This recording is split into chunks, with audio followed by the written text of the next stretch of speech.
discretion is advised. Hey everyone, welcome back to Fat Ass Nerd Run-Throughs, and this time we are doing our top 100 games. Finally, I have played over 100 games, and I have kept over 100 games. Well, I've actually played over 100 games a while ago. I just didn't have 100 games in my collection. It's about time, because I had actually about 134 to choose from. Well, actually, I had like 200 over 200 games I could have chose from, but like 70 of those I was like, no, that's obviously not going to make it or anything. So 134 potential candidates. This time we're going to be doing, as always, an honorable mention, one that didn't quite make the cut, and then 100 to 91. Thought about doing all of them in one video, but then no one would ever watch it.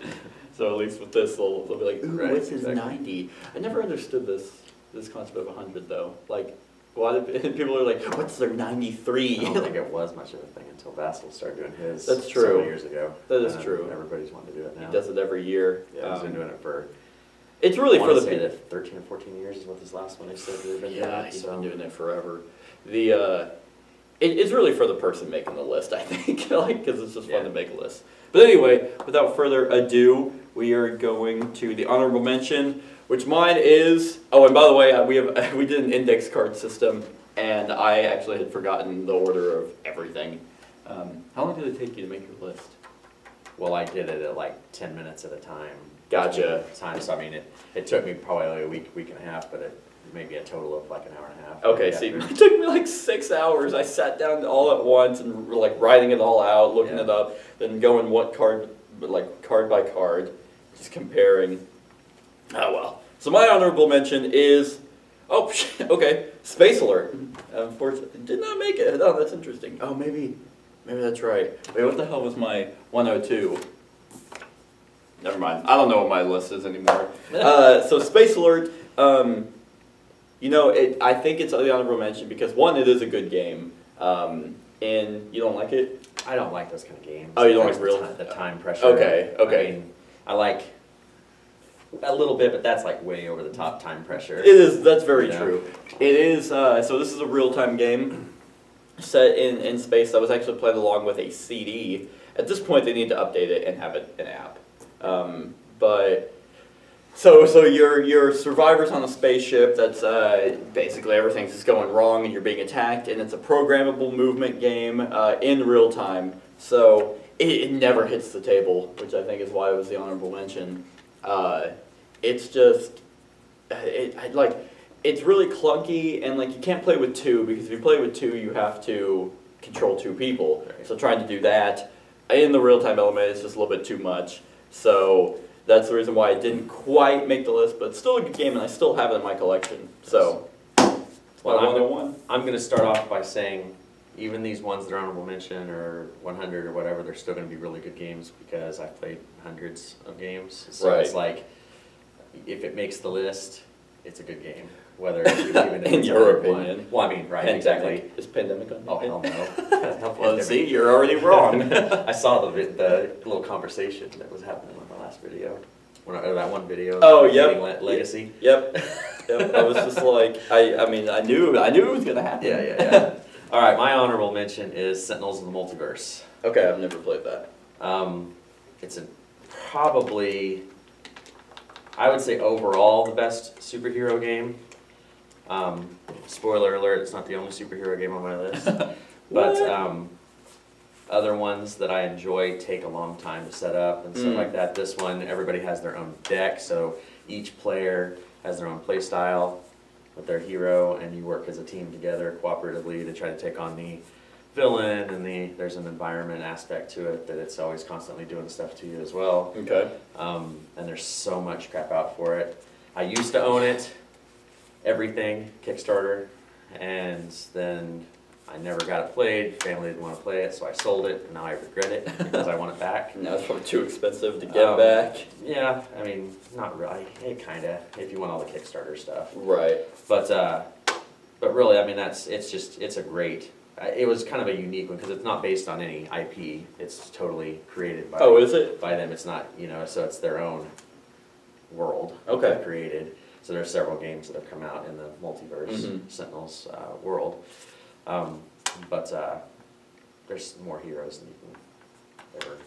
It reminds me of BattleCon in a way because each hero plays so differently. Oh, really? You know, and they this isn't the one where it's like no. You were talking about the one that had Batman, but he has like Superman. That's DC. Okay, yeah. But my biggest complaint with this game, if I was going to pick one, is it's very fiddly with the counters and stuff. There's ways they've come out with little dials.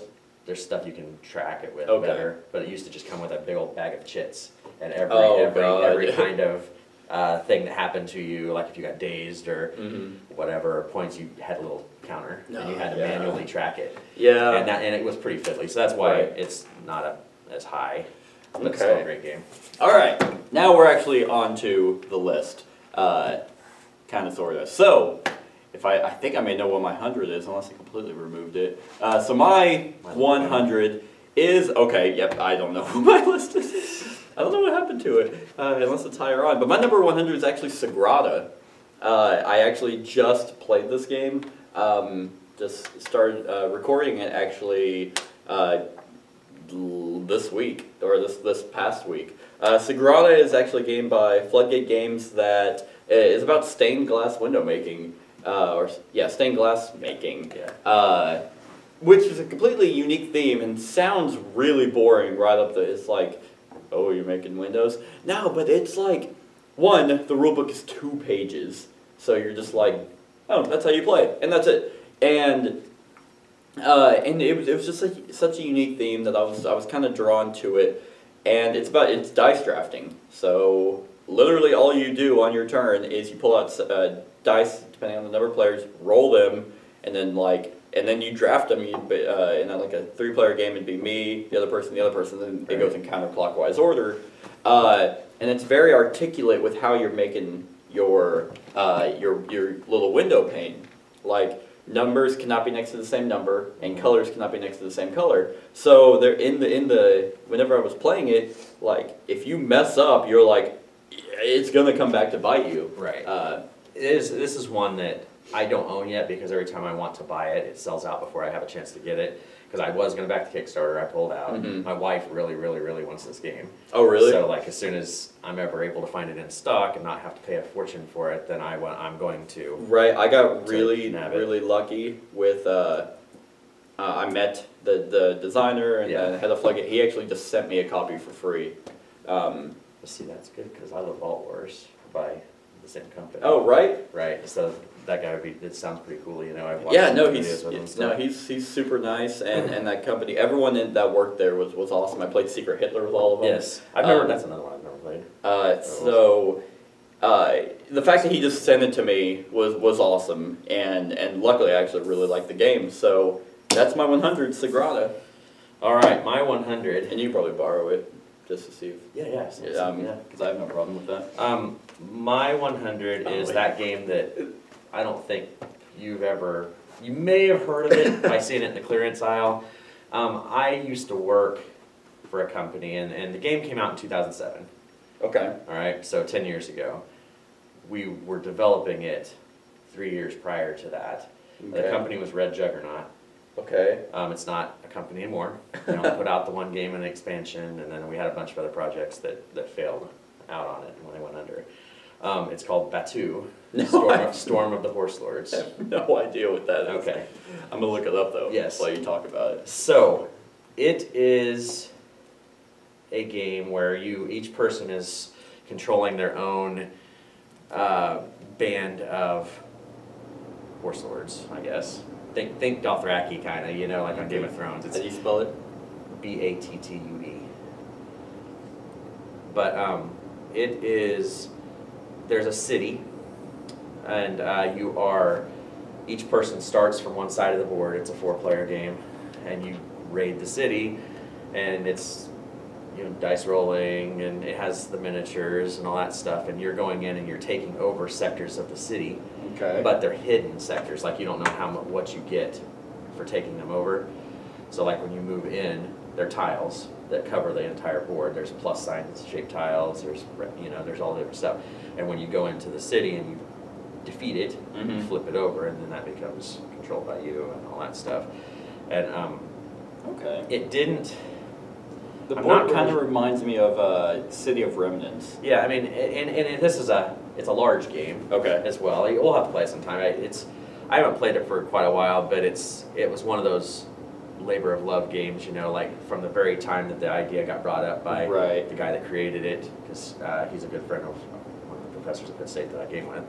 We all started playing it from infancy on foam core pieces Okay. and Oh, everything, wow. you know. I mean, and played it hundreds of times, and it turned out fine. The component quality isn't the greatest, but No, it sounds interesting. Like, I mean, I can't think of a single game that's actually about like Horselords. right. Or anything And like also, that. he created his whole world. Like there was these games we were working on where there was going to be like a pirate version of it, like where there was the sailing stuff. Oh, we were going okay. and raiding Right, deals, right. and there was the expansion brings in more defenses, more tiles for the base game, and I mean, if you're able, you can find it dirt cheap on Almost eBay free. and stuff like that. I mean, I bought I had several copies of the expansion of that I'd given away throughout the years, Mhm. and I see them on clearance. Back Miniature Market had it for like $10 for the base game, and you know, I mean, they were just, I think they bought the entire lot off of Jim. Gotcha. He was getting one out of it, but anyway, back to Storm of the Horselords. Okay. It's definitely an off the radar game, but it's very fun. Yeah, You get yep. past. You were right in the fact that I've never heard of it, and I'm sure I've never seen it either. So, we'll have to try it. all right. So that number 99. Okay, what is this one? All right. Okay, I'm thinking at this point. I don't think the game that was my 100 is even. I think I just threw it out because I should mention my 100 was actually First Martians, and then Sagrada took it out. And then I was looking through the rest, and I was like, you know, actually, I don't even really like this game, and threw it. So unless it's probably like way higher, it's like 2. Yeah, it's probably like top 10. Oops. Never mind. I guess I did like it. It's great. So my number 9 is actually Secret Hitler. There you go. Like, I'm pretty sure the Resistance is not on this list. They're pretty much the same game, just different theme. One side in Secret Hitler is the liberals, and then the other side are the fascists. But I feel like that this game has a little bit more to it. With there's really not one person's Hitler, and then the other person could be his like general or something. Right. But no, there's a lot more tension, and then the reason why it got on the list was because of Gen Con. Actually, was the only time that I've ever actually played it, and I played it with random people for an event that Robert and I did, and it was a blast with random people. And then I played it with Floodgate Games and all of them, Right. and like it was so intense. And Did you play the pimped out version? no, Like the wooden box no, not the and wooden stuff? box. No, I don't even know. I watched the game with it. I've never played it, but Mhm. the pimped out version, I watched it at a gaming thing. Oh, really? Being used. It's really cool. Yeah, no, it looks super nice, and like you can actually get. I think it's like a family-friendly version that you can buy for super cheap. The Trump version too. There is going to be a Trump version, and that I almost want to just get that, and because it's just trash.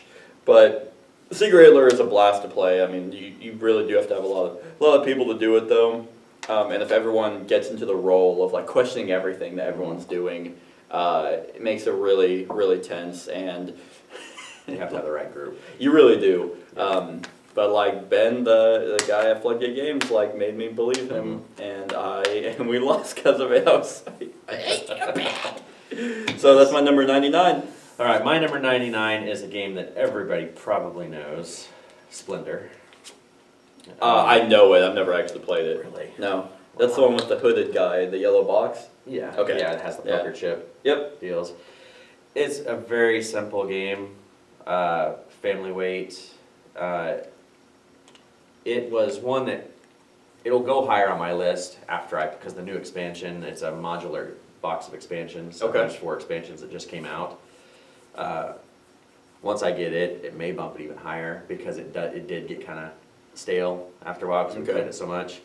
But pretty much what you're doing is on your turn, you can select, I believe it is 2 of any kind of chip or 1.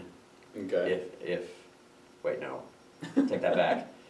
You can get 3 chips as long as they're all different colors. Okay. Or 2 if you want the same color. Okay. And then you're just collecting those, and they're supposed to be like jewels and stuff, the pictures Gotcha. that have jewels. And then there's cards out here that cost, 3 diamonds, 3 sapphires, 2 rubies. And once Okay. you have that, you chuck them back into the pile, you take that, and they're victory points. Oh, okay. It's very simple. Right. And you only played, I think, like 15 points or something like that. I think it depends on the player count. But there are these nobles that'll be up here that once you have X amount of these certain kind of cards, you get that noble. Okay. And then that counts as victory points too. I mean, it's okay. so simplistic. Set collection and just the points. Yeah, Okay. it's just, but and it runs really fast and stuff, but like I said, it was a blast. It's one of my wife's favorite games, and I'm excited to try out these expansions because I think that'll breathe some more life into it. Right. Do the expansions bring in, because the game sounds like it'd be cool to have abilities for the cards. I honestly don't know. Okay. I haven't really researched it a ton. I just know from listening to from podcasts and stuff like that, talking about how they just throw all 4 modules in, and it just changes. I mean, that's everything. cool too, because you get to pick and choose what you want, so especially if your wife loves the game, Right. then, and she only likes, it's not like a game where it's like, oh, the expansion sucks, but you need it for the game or something. Well, there's in the app version that's out, it's like $5. It's a very, very good implementation if you want to try it out before you. But it's a cheap game anyway. But Right. the app is excellent.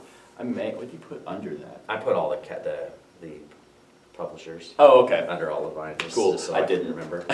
I mean, I might be able to remember some off the top of my head. All right, 98. No, is first part. No, okay. It's actually 5-minute dungeon. You don't like real-time games either. This one, first played at Gen Con as well, and then immediately went out and ordered it off Amazon. And this is so fun. Like, it literally takes 5 minutes. To play, to play a game, but the game comes with, I think, 5 bosses. Mm-hmm. So yeah, the numbered 1 through 5, and obviously they get harder as you go.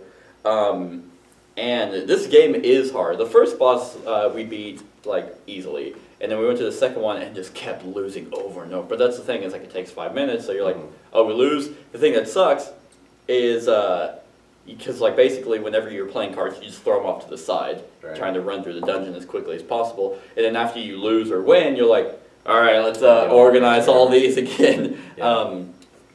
But other than that, it's just super fun, super simple. All you're doing is matching icons to a dungeon card that gets played. If I had any complaint with it, it was I just wish there were more dungeon cards. Or just more bosses in general. But we got to I think we ended up beating the second boss and went to the third one and just kept getting annihilated. Yeah. There is strategy to this game, even though it sounds like, oh, it's just chaos of throwing cards. No, it's because if I play a sword card and someone else plays a sword card, even though we only needed 1, you still have to wipe them both away. So it's you're very much communicating the entire time. So is it, because with it being real time, it's intense anyway, right? Yes. But is it a serious intensity? No, not really. Because here's the deal. The reason there is a real-time game that I really enjoy. Okay. It's Galaxy Trucker. Oh, okay. Only because it's goofy. Yeah, right. It's super fast and you're stressing out, but then it's just okay, I built my ship. I'm just gonna sit back and just watch the hilarity happen. Right. I mean that's the thing. Some of those real-time games, like the Escape those game, are that Tomb one where you're going in and stuff. Curse of the Temple. Yeah. Stuff like that where. Or they seem more Millennial serious. Blades. Okay, yeah. Yeah. They seem more serious. I mean, Right. I know they're not, but I just like being able. The only part of Galaxy Trucker is you build it, and then it's just the funniest. Everybody's just laughing. The whole time afterwards. Looking at everyone's stupid ships that don't make any sense. So I mean, real time. That's it. If it's not too. Right. So this one, no. I mean, at some point, whenever you keep losing over and over and over and over and over, you're like, okay, we're just done. We're just done right now. But with this one, the creatures that you fight are super stupid, and one of the first bosses is a baby, and so it is very cartoonish. I'm just running through, and I have a blast. It's super easy to bring out because it's literally just, all right, who do you want to be? Here's your deck of cards, and here's the dungeon, and then it's done. It takes less than 5 minutes to actually set up. So. Yes. That's my number 98. My number 98 is a game that I want to own, but I never will because nobody will ever play it with me. It's Battlelore, 2nd edition. Okay. I love that Command and Color system. Okay. Kind of like the Memoir 44 stuff and Still everything. haven't played it. Where the board is broken up into 3 sectors lengthwise, and you play a card that says, okay, do 2 actions, you know, two units can do actions on the right side, or there's some cards that 1 from each sector can do stuff. If it wasn't a 2-player game, I think I'd have a better chance of making it, but with it strictly being 2-player, it kind of narrows it down to that, and then of course nobody at my house really likes that theme stuff that much, so I never did buy into it. I don't know if it's been made official or not, but I don't think FFG's making any more of it. Yeah, I actually haven't heard anything. It was on fire for a while, and then it kind of dropped out. I thought about multiple times buying it, but I have Battles of Westeros. Right, and don't you have Memoir 44 also? And I also have everything from Memoir 44. Right, so I mean they're kind of the same. Exactly. Just different theme. So I just never. I mean, yeah, it's fantasy, but I was like, okay, this one's Game of Thrones and does the same thing. And then there's Memoir 44 that is just actually war. I mean, if I could find it cheap with the expansion stuff, I'd probably pick it up, I mean, yeah, I mean, because I have games in my collection, and most likely on this list that it's like, does it hit the table often? No, but I still really like the game. So it's like if I were to come over and you had Battlelore, we could play that, something like that. So it's like, I mean, I'll just have it. Yeah. Well, and like I said, I love that Command and Color system. Right. That's one of my favorite things. Right. I should have probably put it on our mechanics video because I wonder what that would be. Because it would be pretty high for me because your hand management of knowing, okay, you gotta save it up for when. I mean, I really like that too, and actually, I hope there's a game on in the stack somewhere because I just replayed a game that I was like, it's been probably like 3 years since I played it, and I was like, know when you're talking about because you posted it online. Oh yeah, okay, yep, it's that one. And yeah, I was just very that's why I was looking through here. I was like, is it in here? Anyway, that's Battlelore, 2nd edition. Number 97. Okay, so this is actually a game I don't own anymore. Because no one will play it, it's a good complaint, depending on how you want to take it. The game's Through the Ages, A New Story of Civilization, and the only reason I got rid of this was because, like, the game is a fucking lie. It says 2 hours, yeah, 6 hours to play. 2 hours per person. Yeah, and oh man, you know, I've actually heard people say they like it with 2 or 3. They don't like it with 4, and I was like, that's interesting. But if you're into civilization building games, you cannot pick a better one than this one. Like just the cube management, the civilization building aspect of it, the government, the military, like everything about it is just crystal clear and clean. Just works very well. My complaint with it is that if you're going to sit down for 6 hours to play this game and it's so much like Civilization, play Civilization. Like that's a good thing in the context of this board game that it does such a good job.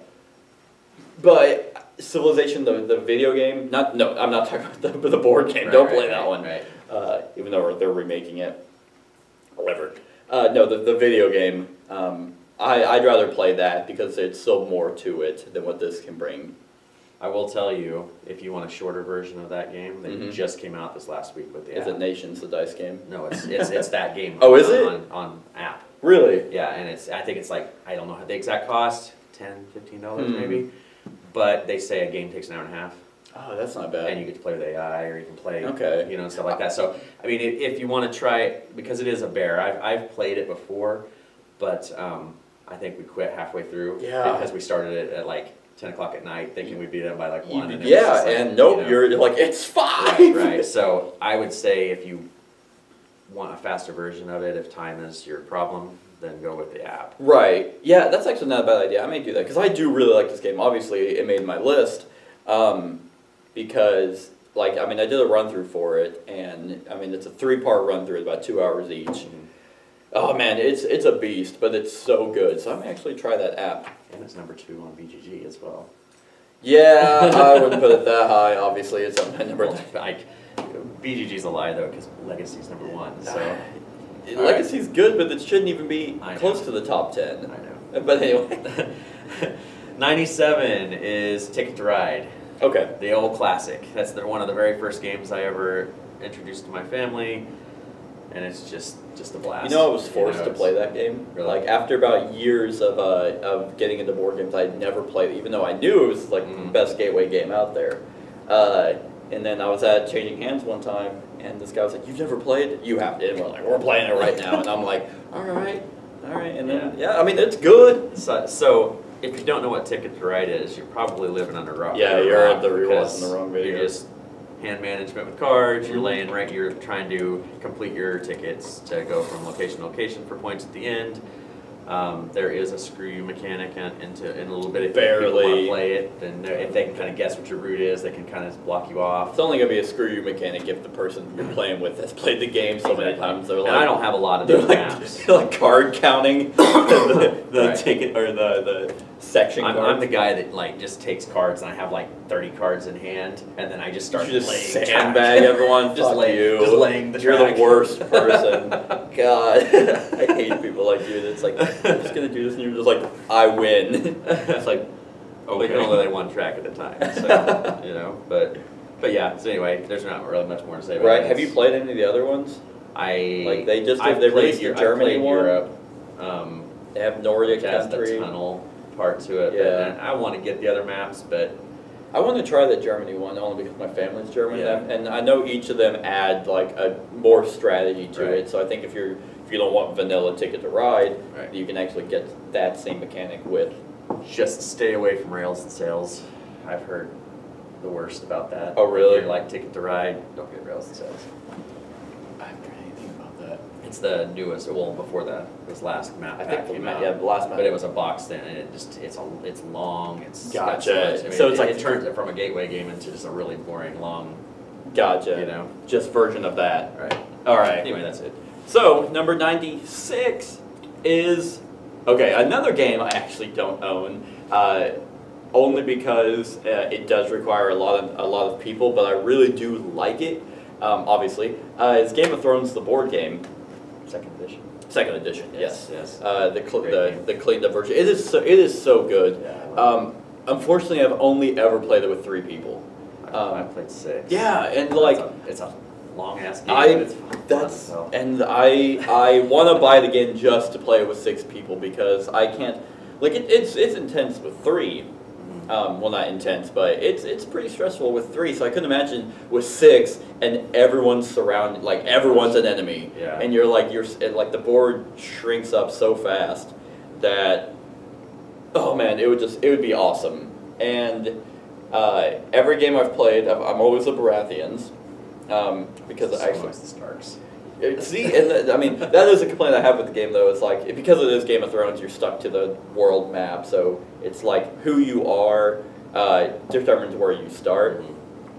But you're not really limited so much in well, I guess you kind of are. The Starks are almost always going to go down through that valley.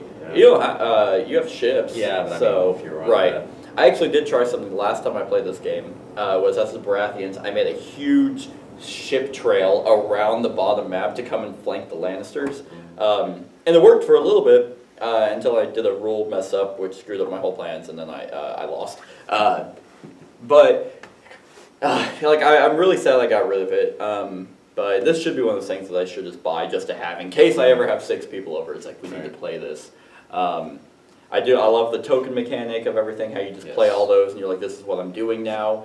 You can kind of bluff and there's no randomness. Yeah, absolutely not. I mean, it's all strategy. Yeah, and that's another thing is like in combat, there's no die. It's a hand management. Well, and you know what card's been played, so you know if they've played their Stark, you know, or stuff like that. And it's like you have like 10 cards to attack, and some of them don't even have any attack or defense. They're just abilities that can benefit you. So. It is just pure strategy the entire time. One of my friends, his complaints was the fact that your people don't die if you lose; they just run away. And he's like, I think he thinks it would be less crowded and less tense if they died. And I'm like, you really have to take so much to marshal them and get everybody exactly in. get them all in. I didn't agree with them. I was like, well, you can kill them. You just have to have your person to do it. That turns it into pure military, because if you have a big military and you kill them, and then they have to spend a whole turn marshaling and bringing in, then they're just going to take over and spread out faster and take over more of the land. It is a good balancing thing, I think. No, I agree. So Game of Thrones, it does cause some very, very big table. Moments, though. I don't doubt it, because in a 3-player game you can't really negotiate. You can't be like, hey, okay, please, like you're like right there. Just please don't attack me. I'm not going to go near you. I'm going to go this way, and then you lie and you actually go and attack them. You can't really do that in a 3-player game. Right. But that, so like yeah, whenever it's the 3-player, it's the Lannisters and Baratheons are almost going to headbutt, and then the Starks will come in. But with 6 people, it's just like Lannisters could go and attack the Baratheons, and the Greyjoys are going to come in. It's just, I want to play it with 6. Yeah. Anyway. I need to get it again, too. Right? I've owned it twice, and I've sold it twice. Because it never gets played. Right. All right. My number 96 is another very easy game that I introduced to you and Kat. Dream Home? Yes. Aha! Dream Home. It is. I've played it a ton since then. It's very simple, but just the whimsical nature of building your house and doing different stuff like that. And there's an expansion on its way here at some point that's supposed to add. I think it's like in a couple months. A bunch more room cards and I think some more like little cardboard cutout things that you can like special things, decorations. And then more like the worker cards and stuff that add the different abilities and stuff. And people disagree with me on this, thinking that it's just not really a game. And I think, it is. It's in the same vein as like a Ticket to Ride and stuff like that, or Splendor that I've said before. It's very simple, but it's one of those games that's accessible to anybody. Like it's easy to say, okay, I'm going to build this room right here, and you can bring non-gamers in. And everything, and Kat has been begging to play this game again, and I'm like, oh, but I have so many other games I have to record.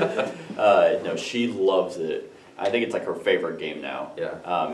It's so fun, and I don't see like that stupid concept of game versus activity is just complete bullshit. Yeah. Like, well, you probably know what I'm talking about. I know exactly who you're talking about. They just say it just to piss people off. Yeah. No, it's a very good game, and yeah, there is strategy to it, because you can't just throw out, like, if it was, you just take cards and just drop them and be like, here's where you can't do that.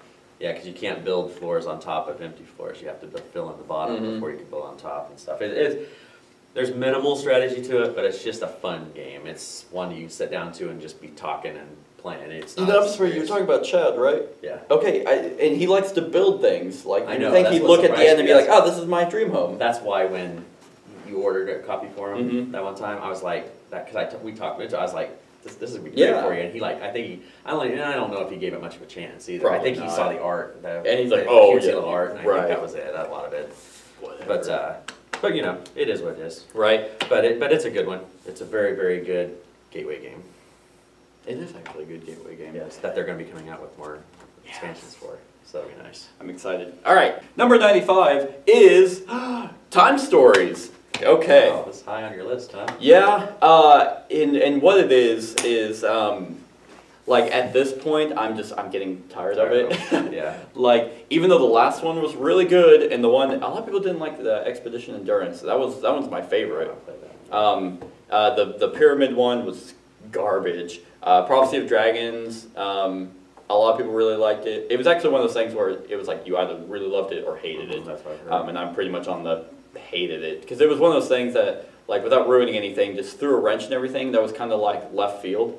And now, after playing like 4 other expansions after that, I am liking it more, because it's starting to hopefully come full circle. We made the list because it is unique in that dexploration thing, and while there's really not a whole lot of choices you make, which is all reality of where you're going, like, it is a time travel game, and each expansion is its own, and they're a lot of fun, and they've done themes that no one ever touches on, and does a really good job with them. And In all reality, my group that I've played with, which I've played with the same group the entire time, we're not even invested in the individual story. We're invested. We want to know what the overarching story is, and that's why we keep playing. If they didn't have the overarching story, I probably would have quit after Prophecy. Right. I would have been like, all right, this is enough. Well, and that's what I was going to ask you, since you've played through them all. I've only played through the Asylum and Marcy case. Okay. But I have all the other ones. Do you have to, as somebody getting into the game, can they just jump in and say, I'm going to do the base game and then Operation Endurance? Or should they? They could. Like, there's nothing stopping them from doing it, but there is an overarching story behind everything. Very subtle, but actually, I would actually probably say no, because as the more and more expansions come out, they're putting more in from the overarching story. So whenever you start making decisions, you're gonna be like, what? Who are these people? Right. What's going on? Why is this person acting like this outside of the period that you go to? And there's gonna be a lot of references that you won't understand if you haven't played. Like for example, that makes sense. And this is a really cool thing, but without ruining anything, hopefully.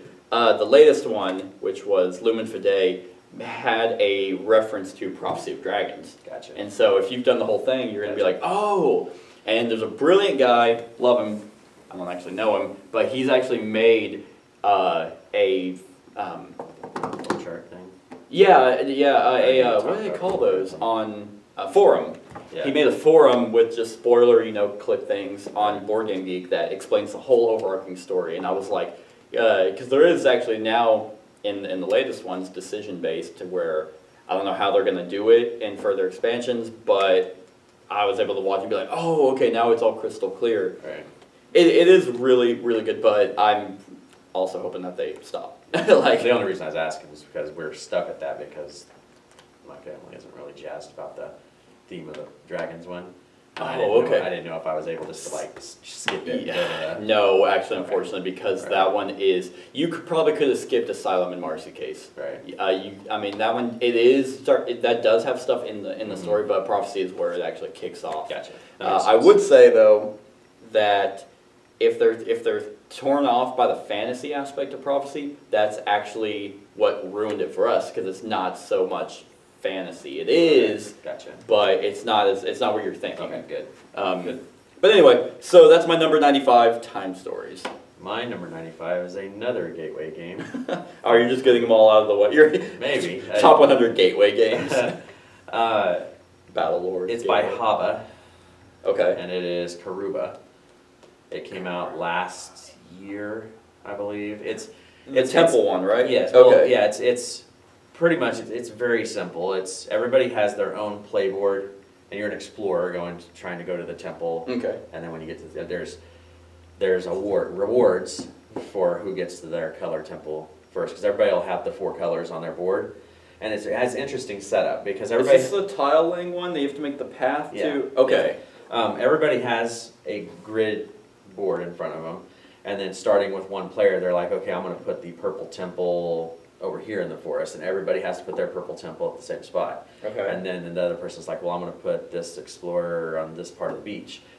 So everybody's board's going to look the exact same before the tiles start coming out. Okay. It's just that people get to choose. Okay. Stuff goes. That is interesting. And then there's one person, and here's the bingo aspect to it. Okay. There's a bunch of tiles that everybody else will have their tiles laid out in number order by them.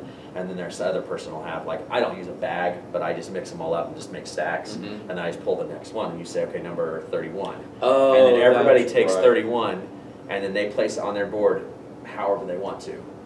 And right. And it sounds, but it's a blast. Yeah, no. But what's cool is you may think, oh, well, everybody's going to be placing it the same way. It doesn't go that way for a while, because you can start when a number's called. If you don't want to place it and you'd rather move your explorer, you discard that. However many exit points, so if it's a plus sign, it has 4 exit points, then you can move your person 4 points. So there's that, and there's little jewels that'll be on some of the tiles that you can collect those, and those are victory points at the end, and you're trying to race the color temples. There's a first, second, and third place at each temple, depending on how you get there. Yeah. I watched Rada do a run through for this. Yeah. It does sound fun. It's a good one. I picked it up because I think it came out at Essen a year or two ago, and then it was because it wasn't. It was it was up for the Spiel. Okay. Because it was, I think it got second place or something like that. Anyway, that's where I got it because I got it and Imhotep at the same time. Yeah. And, it is one of those games like that initially like, hey, this is like bingo, but it's not. Like, you associate bingo, and you're like 5 tribes, Mancala, and it's like, oh, the Mancala sucks. Right. Bingo's shit. And then like, that's never really a part of it. It's so loosely based on that like even 5 tribes, yeah, but like you're so invested in the abilities or in Karuba, like how it like the strategy of placing it.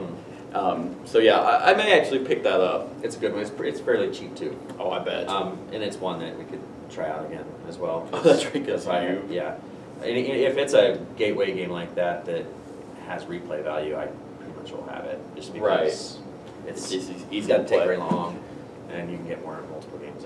But it's great. Karuba. Perfect. Number 94. I don't have a voiceover person. Should have brought Kat and just have her sit over there and just yell the number. Number 94. Yeah. All right. Is Gloom. Gloom made it on this list. A game that did not make it on the list, the way is Once Upon a Time. Gloom, I don't know. I think it's just because I'm a naturally hateful and negative person that that if you can just this game focuses you can make this whimsical and funny. Like last time we played, you made the brain at the fucking mall go down the ramp, and I'm like, what the? Why is he there? You have to play it. You have to play it with creative people. You do have to play it. I've played it with a group that doesn't, and it's so boring. Oh my god! I can imagine it yourself. Can I play this card on myself? Yeah. Card, you know? I can just slip my wrist. Yeah, that is true. It was my 121. Oh wow! I figured it. I thought it'd make your list. So with Gloom, yeah, you do have to play it with creative people, but I mean, I couldn't imagine playing this with anyone in my group that would do just your turn. You're gonna no, I'm not. It's like we're not friends anymore. So it focuses on multiple things. Like I said, you can be whimsical about it and just make it funny. Or if you're just having a bad day, you just take your day out on these people, and everyone's like, Seth, what are you okay? No, it's very, very simple. I like how it's not just you playing cards on yourself. Because the point of the game, by the way, is you have a family that you're just trying to kill off. Make them as miserable as possible so they eventually just kill themselves, which inherently is actually super dark. But the ways that they kill themselves are never like serious. Like it's never like real world events. And other people are playing happy cards on them to make them not want to kill them. Because the cards you play on them are negative points, and you want the most negative points. So, and that was what I was about to say was it's not just you playing cards on them. Like the entire time you can just kill off someone else's character, and you're like, they're worth nothing.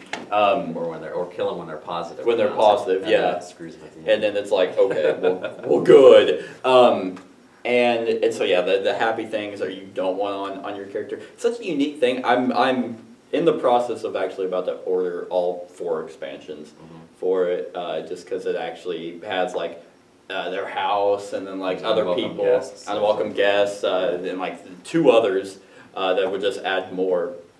It's a blast, and I actually have it in my bag because I was like, what if I get to play it this weekend? Super fun. And you weren't a fan of the art. I actually like that kind of art. I don't mind it now. I mean, it's one of those things if you were to compare it to any other art, I mean, it's bad art technically. It's unique art. Yeah. So I'm not going to say it's bad. It's unique. It fits the theme. It makes me think of like not like old school Tim Reminds me Burton. of Adam's Family. Adam's Family. Yeah.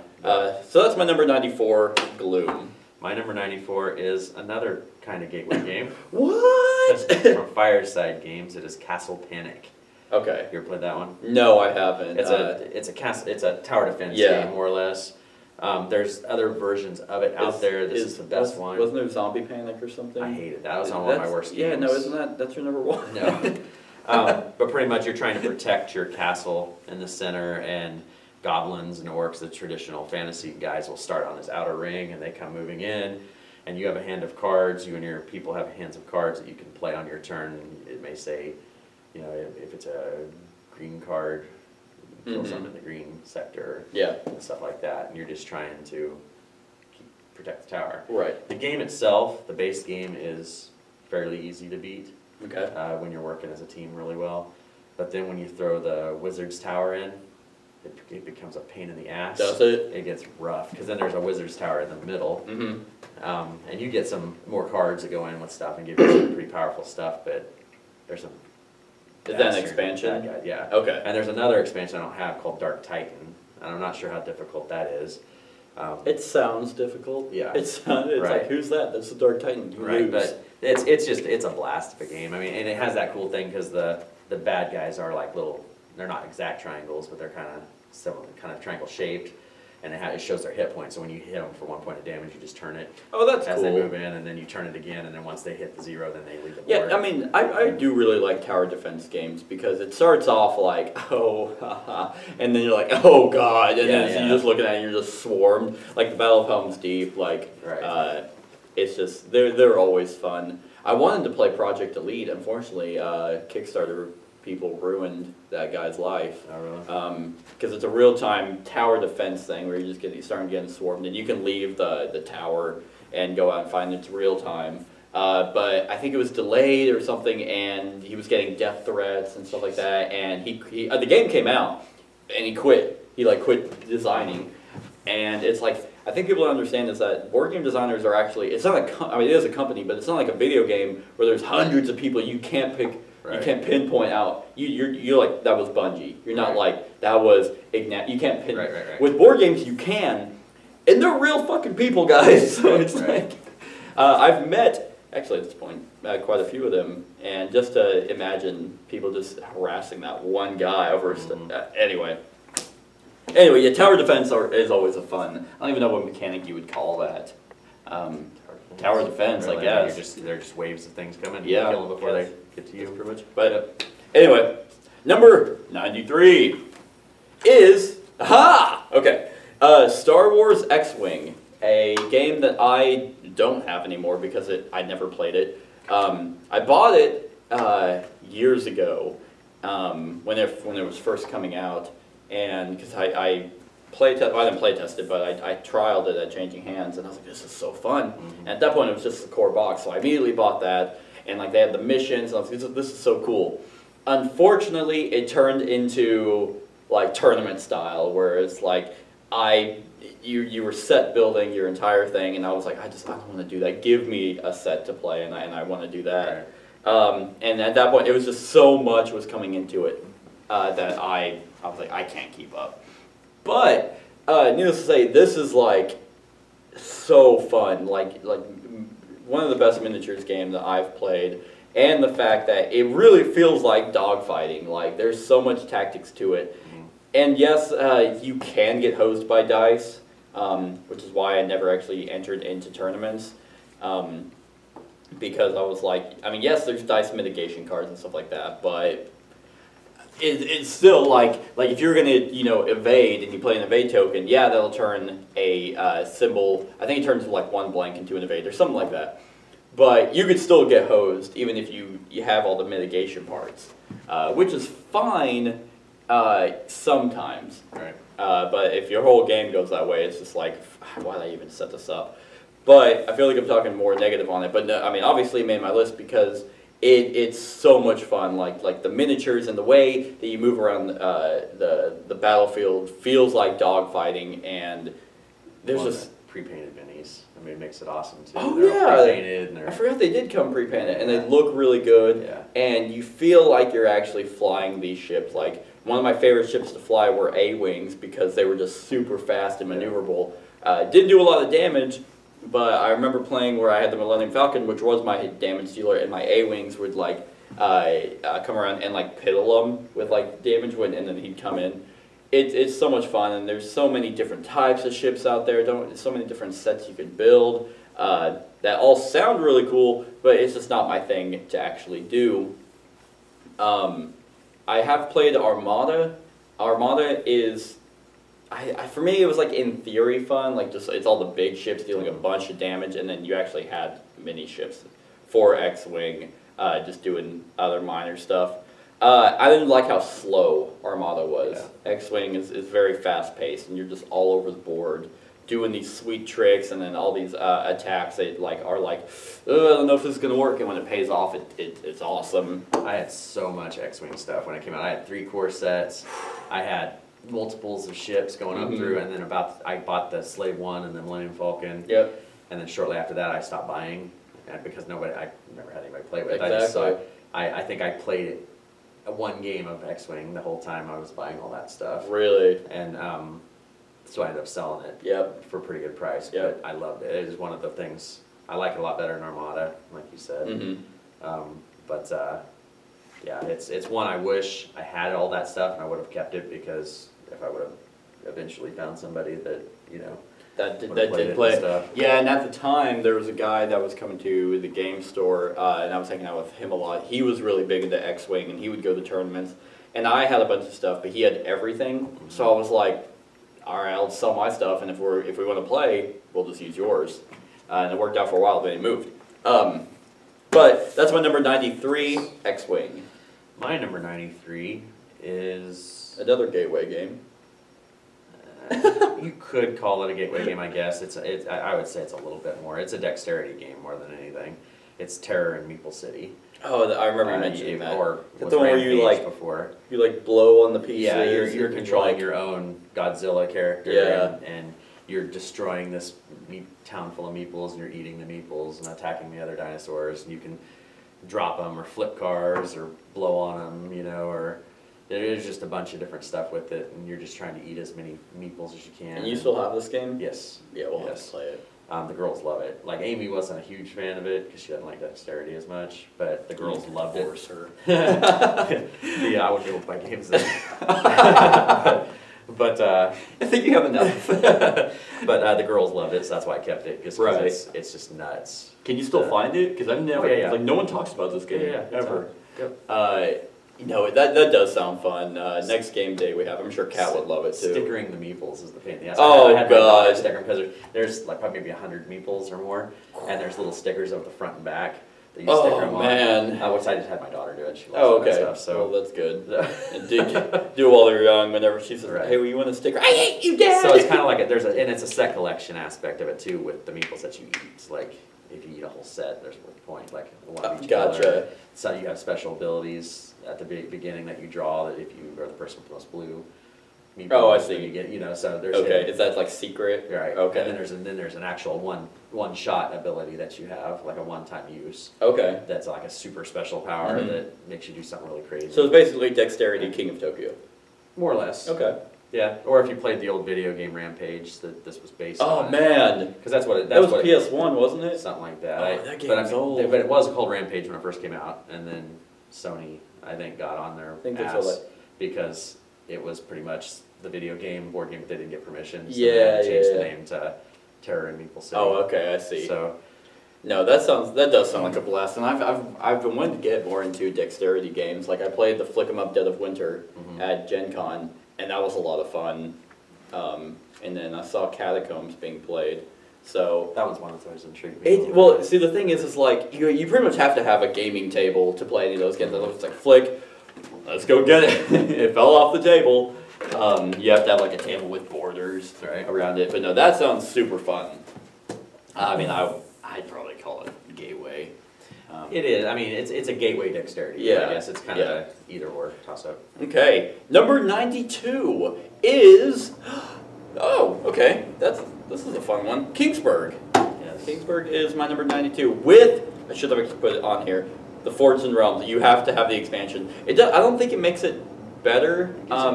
It gives it more. And that's the thing, because you guys have heard me say multiple times that an expansion shouldn't fix the game. The expansion doesn't fix the game. The game is perfectly fine and plays the exact same way, just the base game. But after playing it so many times, you eventually get stale. Point of the game is, what would you call that? Dice placement. Dice placement, thank you. You just roll 3 dice, and you have 1 to 18 nobles or advisors you're trying to help you in defending the kingdom. Because each year you're about to be attacked by some type of creature. And so you roll your dice, and you can add them up in any way you want. So if you roll a 6, 3, and a 2, you can take the 6 and the 3 and put it on the 9 spot and get that ability, or you can take the 2 and just put it on the 2 and 3. So it's like you either add them up to get a bigger and better, sometimes not even a better ability, but most of the time add them up to just get one action to get a really good ability, or spread them out. But the problem is like only one die can be placed on each advisor, so if you're banking on placing your 2 and someone places it there, then you're not going to get the action. Unless you're the envoy. Yes, and oh, I forgot about that. The envoy saved me in many games. That's right, that's right. Yep, unless you, that's that little brown token, right? Yeah, or purple. Yeah. Yes, so unless you have that, then you, I forgot about that. But no, so not only is it that, then there's also military that you're trying to go up to, because you can get bonuses for killing the creature in winter, or you can get hurt really bad if you fail to do it. Also, you have your own sheet of buildings you're building. So there's 3 resources, and once you do that, they give you bonuses and a bunch of points. Multiple ways to victory in this game. Chad Denton and I actually tied last time we played. And I can't remember what the tiebreaker was, but resources, whoever has the most resources. I think I won in that. This is one I've played so many dang times. Right. I want to try the Cthulhu one, like just because I love Cthulhu, and I've heard it's more cutthroat. Yeah. Well, I'll tell you, the expansion is modular, so you don't have to use it, all of it. For Kingsburg. Oh, just regular You can okay. either use the new strip for that is true, yeah, there's the events, yep, so there's events that suck. There's the tokens, instead of rolling the dice at the end. Yeah, and I don't like, you're talking about for your military? Right. Yeah, see, I don't like that. And then there's the people, like you have like the not advisors. Helpers that give you special. Those I always play with. Right. Those are awesome. I like the events because I like the events Have you ever ended the game like by round 3? No. Because there's the king is sick, and then the king is sick, the king is sick. The second king is sick event that comes out, the game's automatically ends. He just died? Yeah, he's just dead. Game over. Well, we don't have to defend anymore because he died. But anyway, there's FFG, Fantasy Flight Games has, they're releasing the new edition of it. That's right. And it's going to have the expansion with it. Okay. That's all, and plus there's going to be, which pisses me off, but there's going to be a few extra things in there. Oh, of course. So I've had Kingsburg for years now, and the expansion and all this stuff, and I'm like, oh well, they're just coming out with the second edition, and the art to me doesn't look nearly as good as the original art. Really? Like the new art looks really stupid, I think. Huh. Did they make it like more cartoony than whatever it was? No, it just looks. It's hard to explain. Okay. You'll have to check it out and see what you think. But then they said we're adding also a few extra things. I'm like, come on, man. Why? It's like, because you know that people, like, yeah, you're going to buy it. I mean, you're going to go into exactly what they're wanting. Or just say piss on it. Yeah, I mean, I'm not going to, it's like, oh, I barely play the game anyway. Yeah. So what's the extra, ooh, more cards? Like, if they're only adding the expansion to it. So yeah, so the expansion, like we said, you don't have to have, but it does add more to it. There's actually the modular things. So instead of having the same buildings you can build, you can each make it your own. Because that is kind of boring whenever you're like, I'm going to build the church, or I'm just making the church, and someone's like, I'm also going to build the church. It's like, oh, that's boring. Like, it'd be cool if everyone had their own thing, and they can. So, Kingsburg with To Forge a Realm expansion, maybe. All right, my number 92 is a game based in a world that I know you don't like the game that started this world. Okay. You don't like Summoner Wars.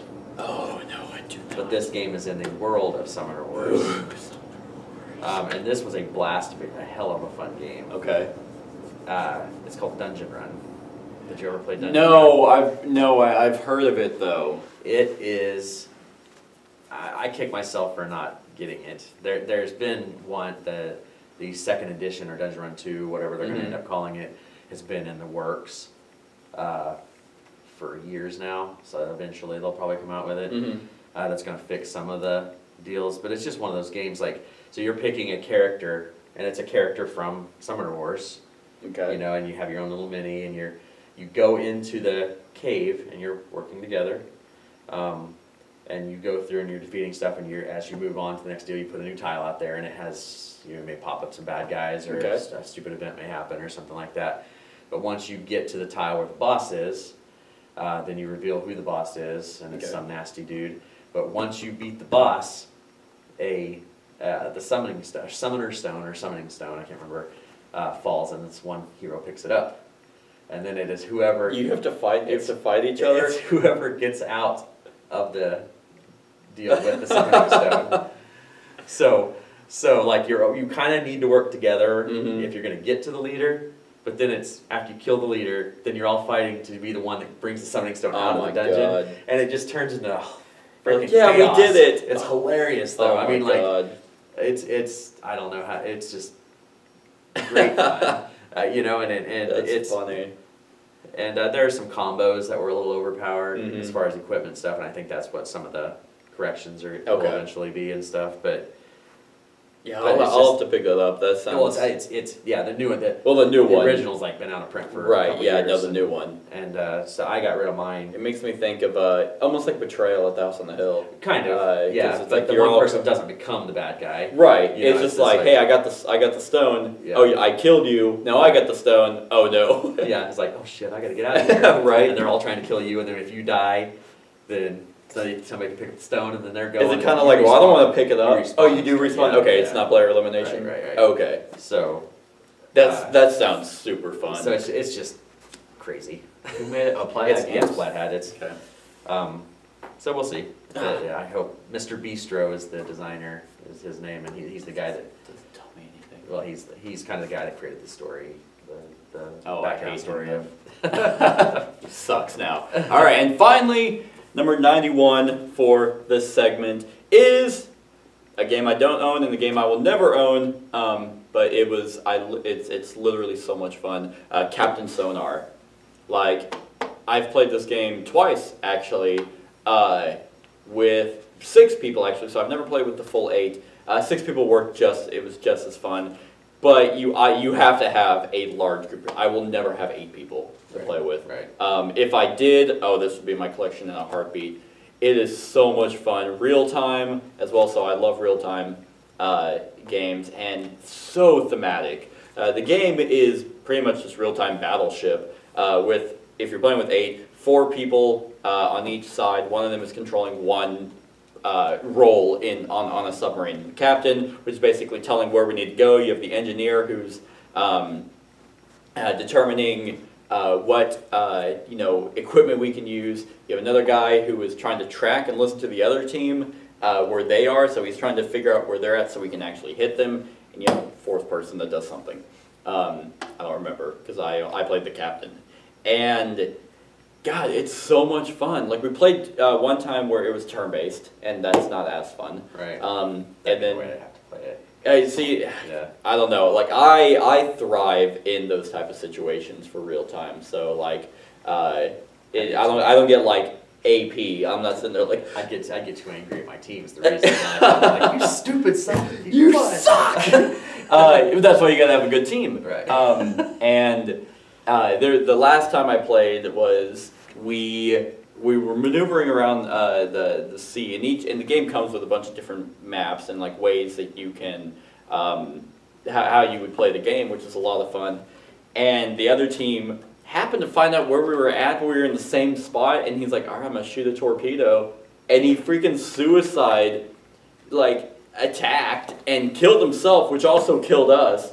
And we're like, what the hell just happened? Why would you do that? It's so much fun. Captain Sonar is a blast. Another Madigo game that I actually do like. Unfortunately, you have to have 8 people. 6 or 8 in all reality, and that's why it's my number 91.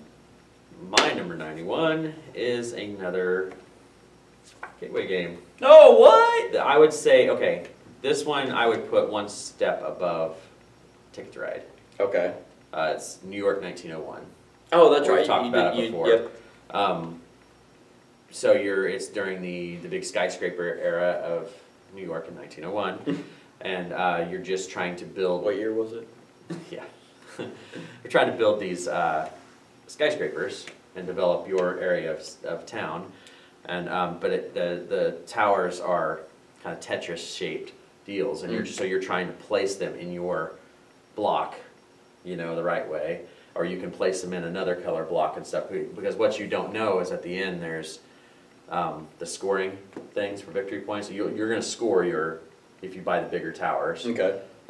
They will score. Plus, you get bonus points when you reveal, okay, all the buildings that are on Broadway and whatever, the intersection of Broadway and whatever, get extra points. So so like you have to, if you cluster yourself too much, you may run the risk of not getting any bonus points. So you need to try to build out. And are those bonus points random? Yeah, I mean, like there's a stack of cards, and so you don't know which streets are going to be the ones that score. And I think there's a variation where they're face up, so you kind of know too. But it's just it's fun. I mean, you got some guy used a 3D printer and actually built the 3D stat deals, and they're shaped That's cool. So instead of using the little tile to take the place, you set your skyscraper on there, which is pretty damn awesome. That'd be really cool. But it's a good one. Blue Orange Games does it, and they've come out with some really good ones lately with photosynthesis and stuff. So, but anyway, it's another great one. If you like Ticket to Ride, graduate up to that. See if you like that. It's kind of the same. Slowly go up. Right. Okay, so that was our 101 to our 91. I hope you enjoyed.